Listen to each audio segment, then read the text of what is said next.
আমরা শত সহস্রবার খোদার সেসব ভয়াবহ শাস্তি থেকে পানাহাই চাই।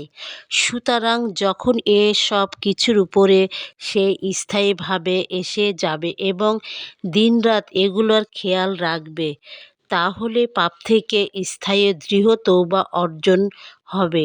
এসব যদি প্রশ্ন করা হয়, রাসূলুল্লাহ সাল্লাম খোদা বলেছেন, পাপের জন্য লজ্জা অনুতাপই তওবা।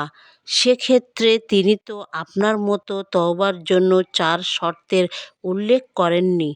এর জবাব পেতে হলে প্রথমে একথা বুঝে নিন, লজ্জা বান্দা নিজে গড়তে পারে না।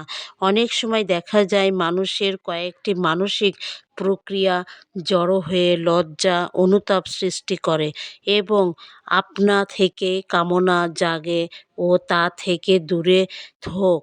পক্ষান্তরে তওবা মানুষের ইচ্ছাধীন, একটি স্বতঃস্ফূর্ত, আরেকটি স্বেচ্ছাপ্রণোদিত এবং এ অবস্থায় আপনাদের করণীয় সেটি যা আমাদের নাগালে রয়েছে।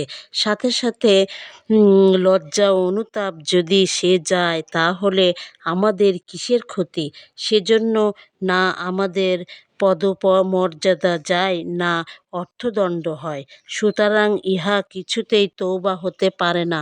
সাথে সাথে একথা জানা গেল যে হাদীসের জাহিরি অর্থ এখানে নেওয়া হয়নি নাদামাত, খোদার নিকট শক্তি, কঠিনতম আযাবের ভয়ে কেবল তওবাতুন নসুহা করলে দেখা দেবে, কারণ সেটা তওবাকারীরই ভূষণ। তওবার ৩ পটভূমি থেকে ও নাদামাত সৃষ্টি হবে। এ লজ্জা তাকে বাধ্য করবে পাপ কাজ ছাড়ার জন্য। এজন্য সর্বদা তা অন্তরে লজ্জা ঘর করে নেবে। বিনয় ও আহাজারি দেখা দেবে তার প্রভাবে। এসবই যখন তওবার উপকরণ ও গুণাবলী হয়ে দাঁড়ায়, তাই খোদা রাসূলুল্লাহ সাল্লাম এই শেষ ফলশ্রুতিটুকু ও তওবার সাথে জুড়ে দিয়েছেন।